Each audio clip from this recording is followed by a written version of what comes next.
Yes, price determination 2.5। ठीक है, इसको let's just begin with this कि हमारे पास आ रहा है मार्केट इक्विलिब्रियम। अच्छा जी, so first of all market equilibrium,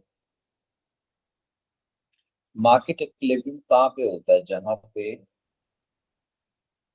demand is equals to the supply.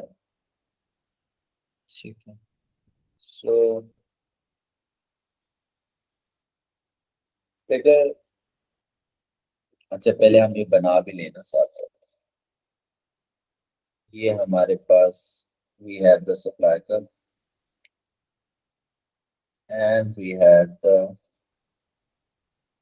भी हो गई supply curve and demand curve.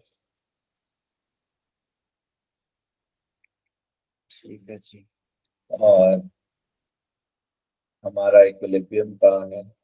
जहाँ पे demand is equals to the supply. So equilibrium price और इक्विलिब्रियम। ठीक है, अच्छा, so the figure shows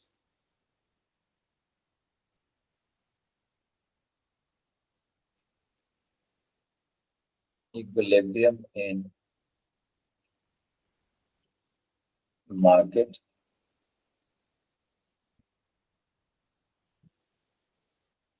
where demand curve equals supply curve।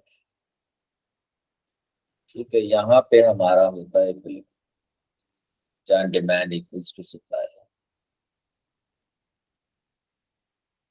Now next part हमारा, पहले इसको कर लो फिर आगे चलते हैं।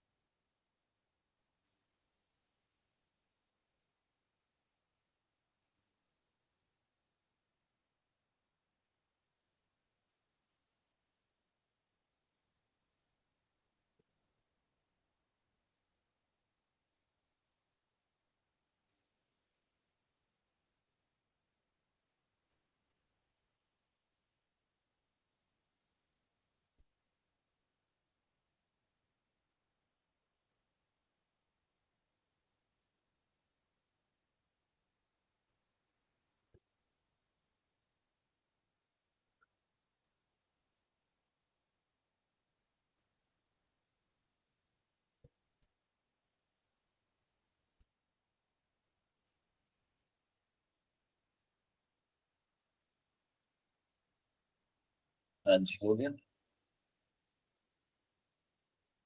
फिर डायग्राम रहेगी बस। हाँ, बना लो आराम से। एक सेकंड, ये क्यों नहीं चल रहा?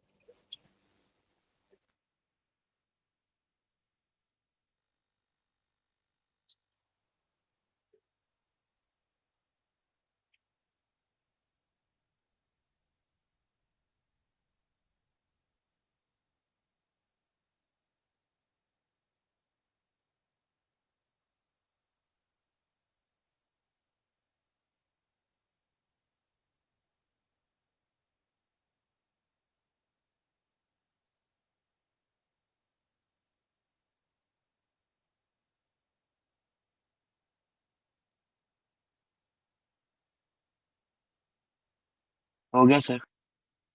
ओके, आगे चलते हैं।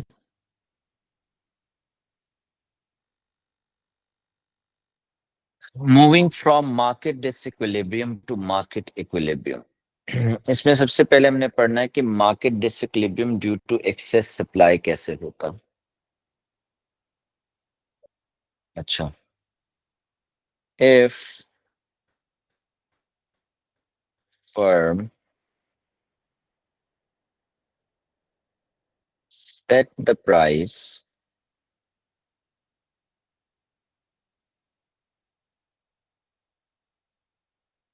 above equilibrium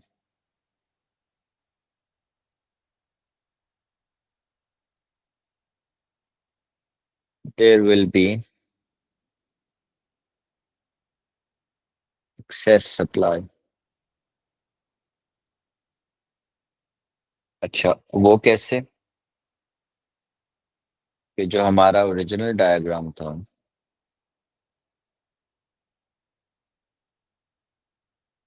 डिमांड और सप्लाई का, वो बता रहा था कि equilibrium price is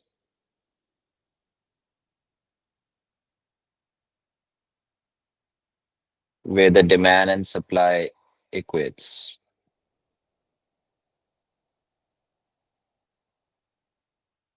Now, when is going to be the excess supply? When the price is set above equilibrium। Equilibrium से ऊपर अगर प्राइस होगी तो हमारा वहां पर जो है वो डिसइक्विलिब्रियम फॉर्म होगा। जैसे कि इस जगह प्राइस P1, जहां पर सप्लाई यहाँ है और डिमांड यहाँ। कैसे? कि जब प्राइस बढ़ेगी तो सप्लाई को क्या होगा प्राइस के बढ़ने से? ज्यादा हो जाएगी। ठीक है ना? और डिमांड कम हो जाएगी। ऐसे ही है ना? जी सर। तो ये देखो कि प्राइस बढ़ी तो सप्लाई आगे चली गई और डिमांड पीछे आ गई।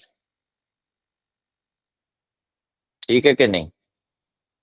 तो अब क्वांटिटी सप्लाइड यहाँ है और क्वांटिटी डिमांडेड यहाँ है। इसका मतलब कि सप्लाई डिमांड से ज्यादा है। सप्लाई डिमांड से ज्यादा होने का मतलब ये है कि देयर इज एक्सेस सप्लाई, जिसको हम कहते हैं सरप्लस भी कहते हैं हम। हमारा सरप्लस हो रहा है यहाँ पर। ठीक है ना? एक्सेस सप्लाई हो गई, तो हम उसको कह रहे हैं कि हमारा यहाँ पे सरप्लस हो गया। अच्छा, अब इसको जरा एक्सप्लेन भी कर लेते हैं।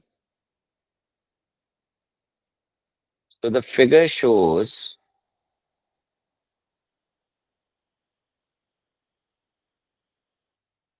Higher price in market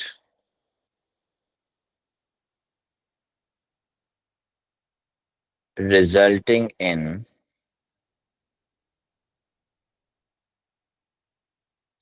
fall in quantity demanded and rise in quantity supplied। ठीक है जी।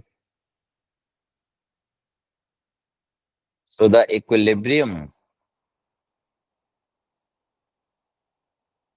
ऑफ ई क्यू, ये वाला जो इक्विलिब्रियम था, now this equilibrium is no more prevailing, मतलब कि अब ये नहीं रहा।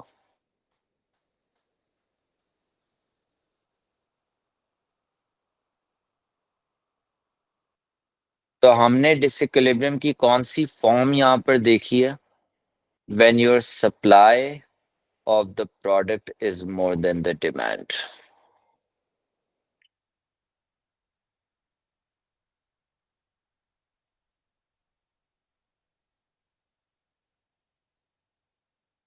ठीक है, इसको जरा देख लो।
आंसर। डन। अच्छा जी, आगे चलते हैं।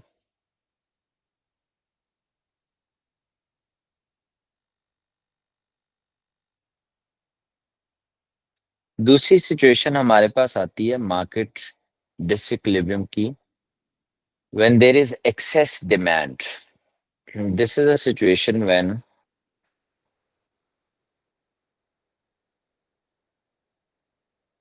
a firm sets the price above equilibrium.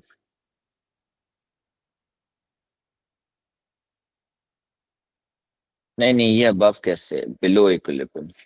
Above वाली तो हो गई है।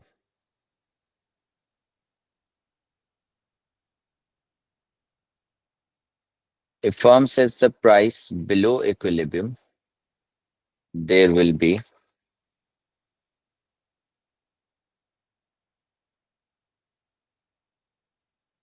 excess demand. अच्छा, वो कैसे? अब let's just look at this situation.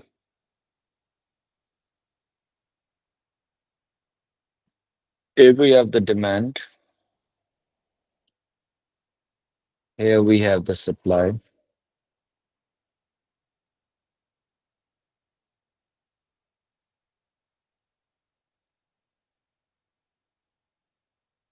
यहाँ इक्विलिब्रियम प्राइस है, यहाँ इक्विलिब्रियम क्वांटिटी। ठीक है, जो प्राइस सेट हुई है वो below equilibrium.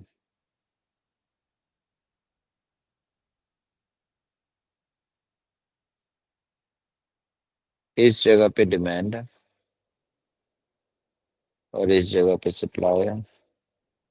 So demand is more than the supply. यहाँ पर एक्सेस डिमांड होगी। ठीक है, यहाँ पर सप्लाई आ रही है और इस जगह पे क्वांटिटी डिमांडेड आ रही है। तो जब प्राइस कम होगी तो सप्लाई भी कम हो जाएगी, बट डिमांड बढ़ जाएगी।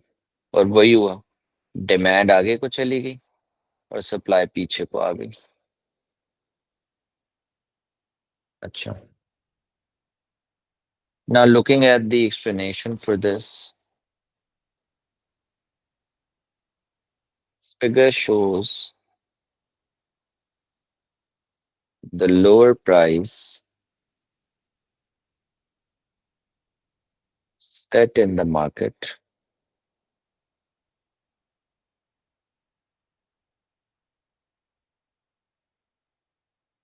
resulting in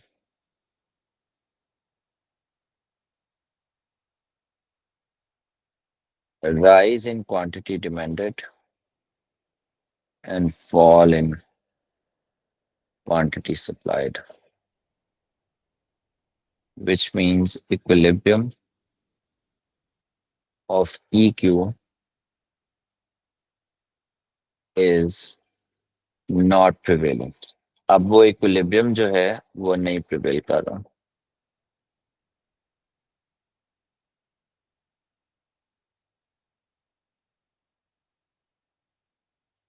तो इसका मतलब ये है कि सप्लाई जो है वो अब लेस देन डिमांड। ये दूसरा टाइप ऑफ इक्विलिब्रियम है जो यहाँ पर आ रहा है। उसको जरा बना लो पहले।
हो गया सर।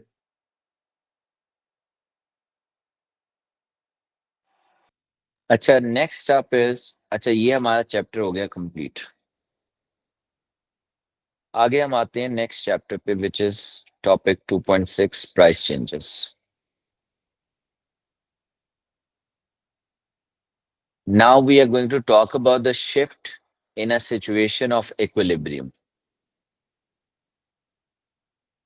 So changes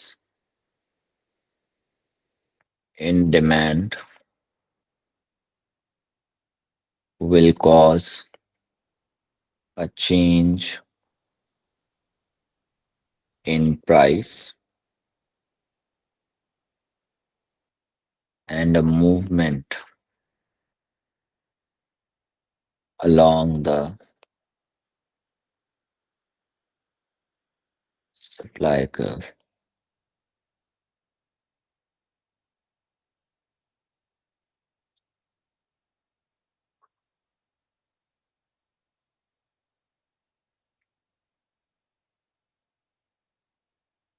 अगर डिमांड में कोई चेंज आता है तो it will result in a change in price, और सप्लाई को क्या होगा, उसमें मूवमेंट होगी। वो कैसे, उसके स्टेप्स हैं।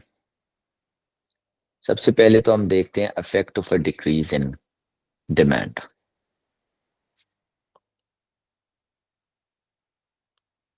Let's suppose this is the supply curve and this is the demand curve. And here we are forming our equilibrium. अच्छा, चेंज आया क्या है, डिक्रीज इन डिमांड, मतलब कि लेफ्टवर्ड शिफ्ट इन डिमांड।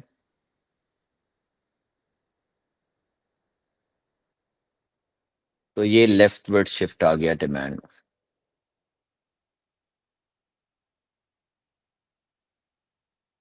तो पहली चीज क्या हुई है, मैं नंबरिंग भी कर रहा हूं साथ साथ।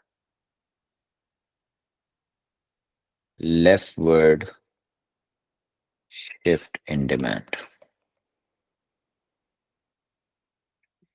रीजन क्या हो सकती है शिफ्ट की, रीजन क्या होती है शिफ्ट की, सर प्राइस प्राइस बढ़ फैक्टर या गई। Non price factor. सर दोनों हो सकते हैं। यार पहले भी ये डिस्कस किया था कि प्राइस की वजह से कभी भी शिफ्ट नहीं आता बेटे। इतनी नॉन बार तो प्राइस तुझे बात बताई थी, याद नहीं रहा। प्राइस की वजह से हमेशा मेरा बेटा मूवमेंट आएगी, तो शिफ्ट आएगा नॉन प्राइस फैक्टर्स। हमेशा ये बात याद रखनी है, नॉन प्राइस फैक्टर्स। ठीक है।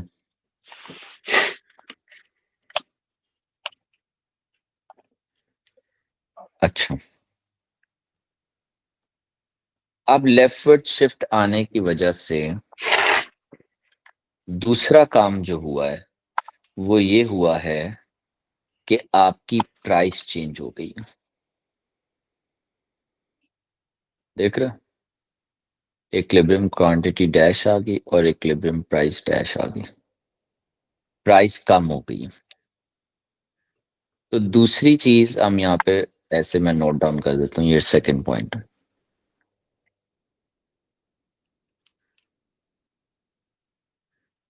Decrease in price.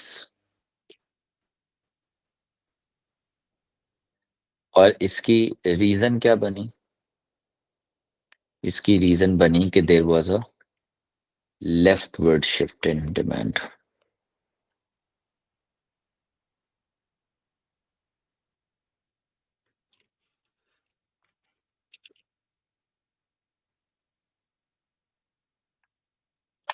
ये इसकी रीजन। थर्ड चीज जो हुई है हमारे साथ यहाँ पर, बिकॉज ऑफ दिस, अगर आप देखेंगे क्वांटिटी में तो बाद में हम दिखाएंगे ना चेंज। जब ये लेफ्टवर्ड शिफ्ट हुआ तो प्राइस होगी कम, तो प्राइस कम होने से सप्लाई को क्या होगा, सप्लाई कम हो जाएगी ना। जी सर। ठीक है, और ये मूवमेंट है, अब मूवमेंट है, क्यों, क्योंकि प्राइस की वजह से सप्लाई कम हो रही है। तो सप्लाई पहले इस पॉइंट पे थी, डिमांड और सप्लाई दोनों। डिमांड ने तो मार लिया शिफ्ट, तो डिमांड तो आ गई यहां पर। अब सप्लाई उस इक्विलिब्रियम पे कैसे पहुंच रही है कि जब प्राइस कम हुई तो सप्लाई कम होके इस पॉइंट पे आ गई। तो ये बेसिकली हमारा थर्ड पॉइंट, ठीक है, कि सप्लाई ने मूव किया है इस पॉइंट से निचले वाले पॉइंट पे। अच्छा, अब यहां पे हम लिख रहे हैं मूवमेंट अलोंग। अच्छा, ये प्राइस जो चेंज, ये शिफ्ट जो आया, ये आया है डी टू डी डैश, और ये जो चेंज आया है वो आया है equilibrium price to equilibrium price dash. तो मूवमेंट अलोंग सप्लाई कब हुई है, और इसकी रीजन क्या है? मूवमेंट की क्या रीजन होती है हमेशा? Sir price. Yes, price decreased, जिस वजह से सप्लाई डिक्रीज हुई है।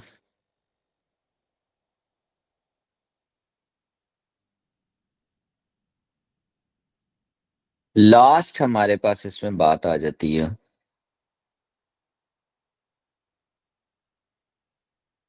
जिसको हम कह रहे हैं क्वांटिटी में चेंज। क्वांटिटी भी कम हो गई, ये फोर्थ पॉइंट।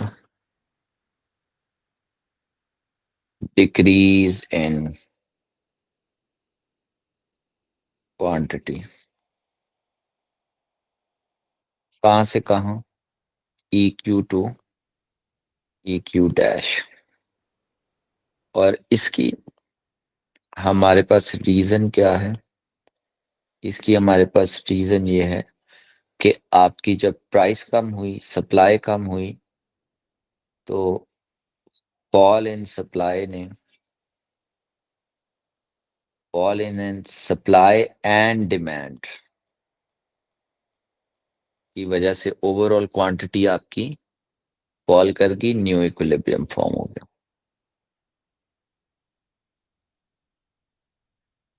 इसको जरा नोट डाउन करो। हो गया सर। अच्छा, अब आपने करना क्या है,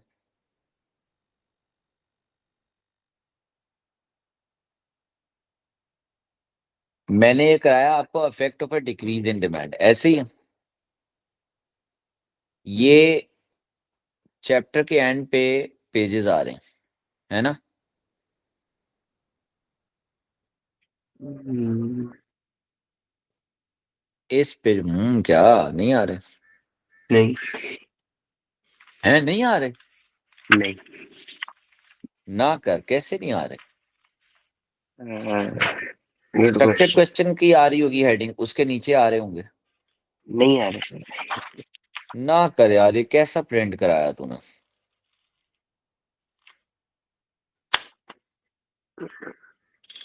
गौर से देख।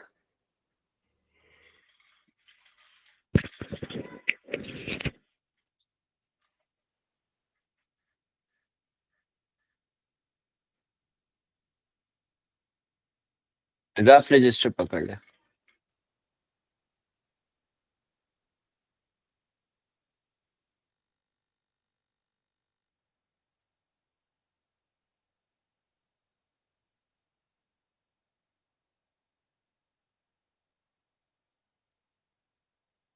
इधर ग्राफ बनाना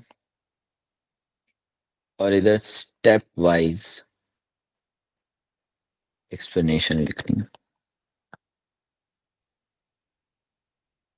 एग्जैक्टली उसी तरह से जैसे ये ऊपर हुआ, सिर्फ डिफरेंस क्या आ गया अब? ये डिक्रीज इन डिमांड का था, अब इंक्रीज इन डिमांड का ग्राफ बनाओ, और साथ ये एक्सप्लेनेशन भी लिखोगे कि क्या हो रहा है। जल्दी जल्दी, शाबाश।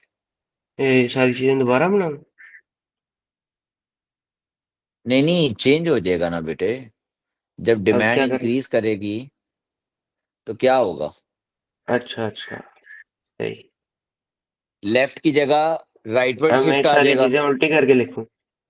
नहीं, जरूरी जरूरी थोड़ी है कि सारी चीजें उल्टी होंगी, किसी केस में नहीं भी होती, तो जरा सोच समझ के करी। पर इसको एज अ रेफरेंस यूज करके करना, इसको आपने एज अ रेफरेंस यूज करना।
हो गया सर।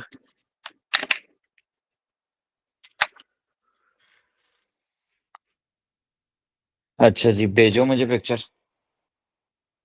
2 minute sir.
भेज दिया सर।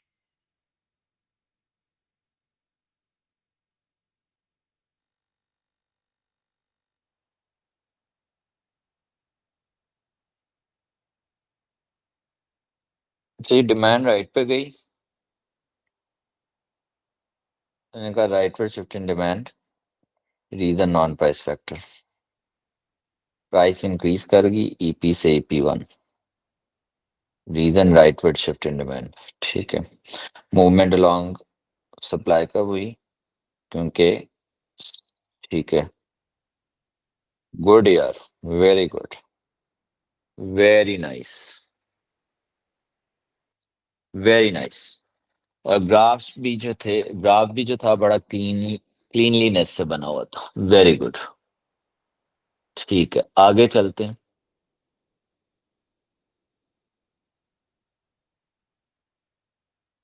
नेक्स्ट पॉइंट हमारा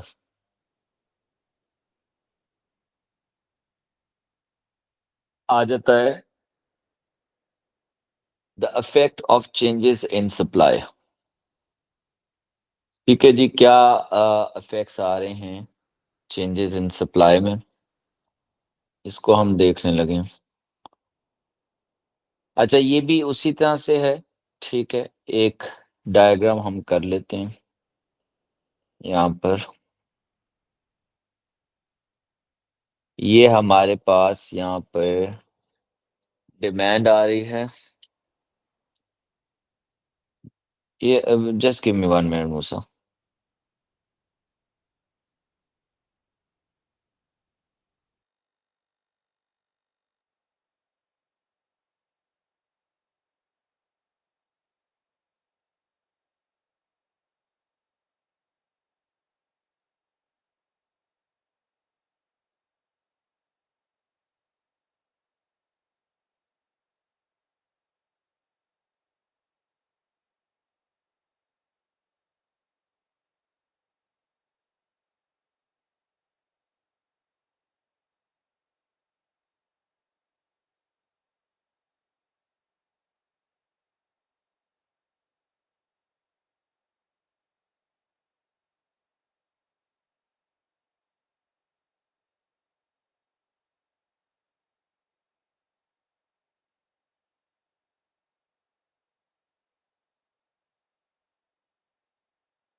अच्छा जी, coming back, effect of changes in supply हम देख रहे हैं। अच्छा, यहाँ पे पहले ये एक्सप्लेनेशन भी छोटी सी लिख लें। Changes in supply will cause a change in price and a movement along the demand curve. अब उलट हो गया. So here, when we talk about effect of an increase in supply, इसका मतलब ये है कि सप्लाई के इंक्रीज का मतलब है राइटवर्ड शिफ्ट. ठीक है. इन सप्लाई मीनिंग के प्राइस कम होनी चाहिए और क्वांटिटी बढ़नी चाहिए. यही चीज हम यहाँ पे डिपिक्ट करते हैं. ये डिमांड आ गई, ये सप्लाई आ गई.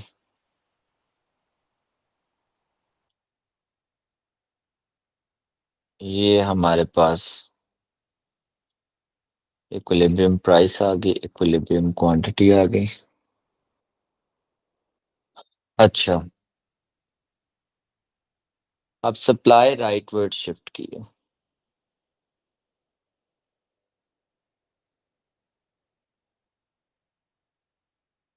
ये फर्स्ट पॉइंट हो गया हमारा. So first point is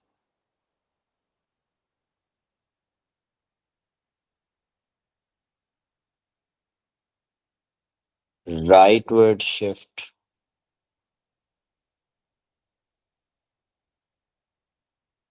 in supply S से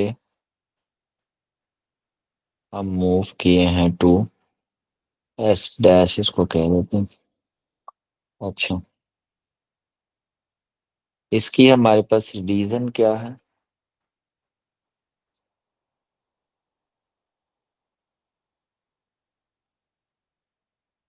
non price factors.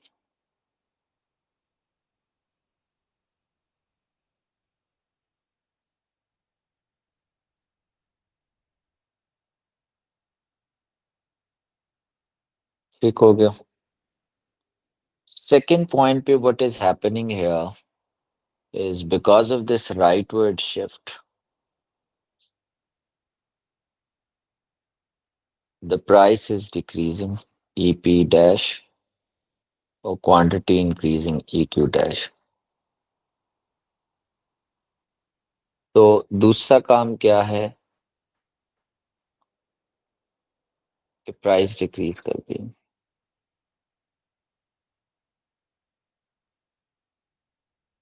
Decrease in price.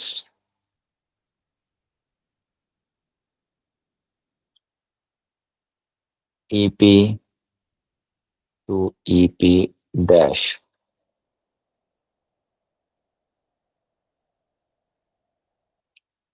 What is the reason? The reason is that there was a rightward shift in supply.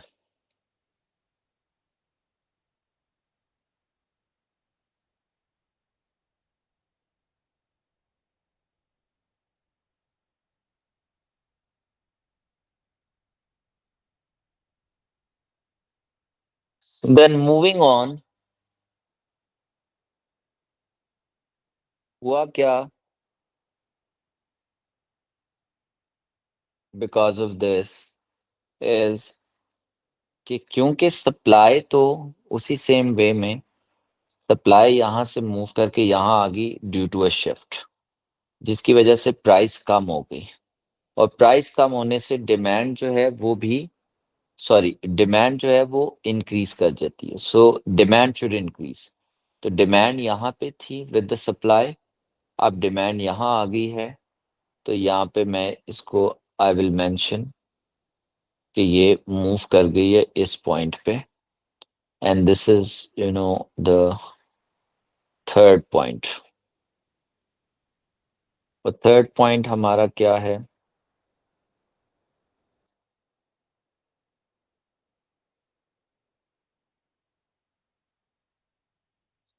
Increase in, हाँ increase नहीं लिखते, हम movement की बात करते हैं. Movement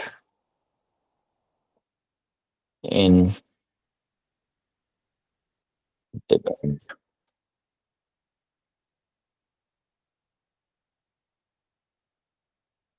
And reason for this movement is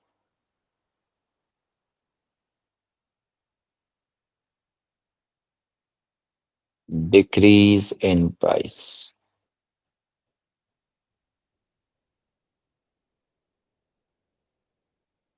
ठीक है.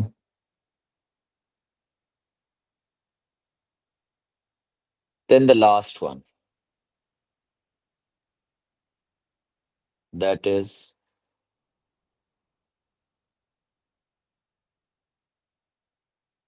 increase in quantity.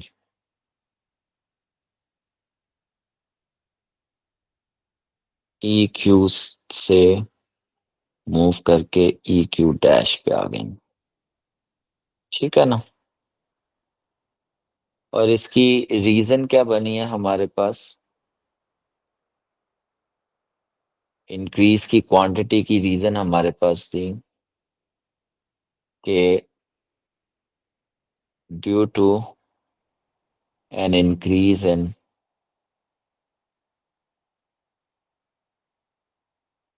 Quantity demanded and quantity supplied both. ये हमारे पास इसकी रीजन थी. इसको जरा नोट डाउन कर लें कर लिया सर. सारा. जी. अच्छा, अब एक ग्राफ बनाएं हाय जिसमें हाय. आपने आय hi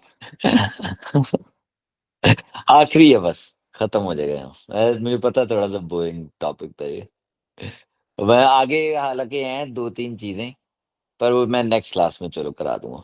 the affect of a decree, पर रीजन के साथ तूने ये लिख बना के देना मुझे. Decrease in supply. चल शुरू हो जाओ.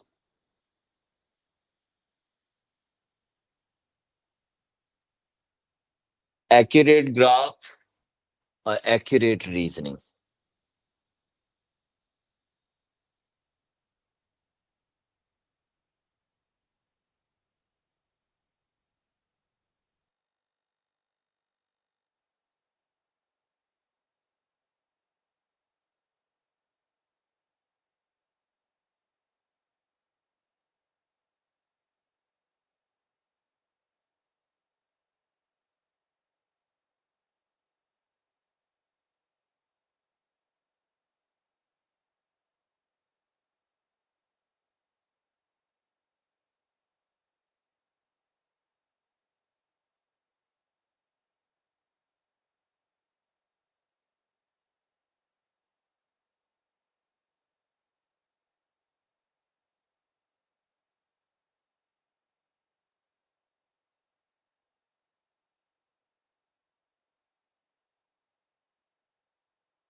हाँ सर जी, हो गया। ये आपने भेजा है।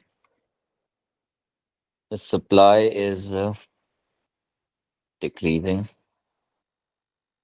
EQ से EQ डैश किया ना, ये ऊपर भी ये मसला था। EP दोनों लिखे हुए हैं, EP टू EP डैश करो ना उसको। और नीचे भी ये मसला है, EQ से EQ डैश है। लेफ्टवर्ड शिफ्ट इन सप्लाई है, S टू S डैश, ठीक है। यहाँ पे क्योंकि शो किया है increase in price, EP to EP dash.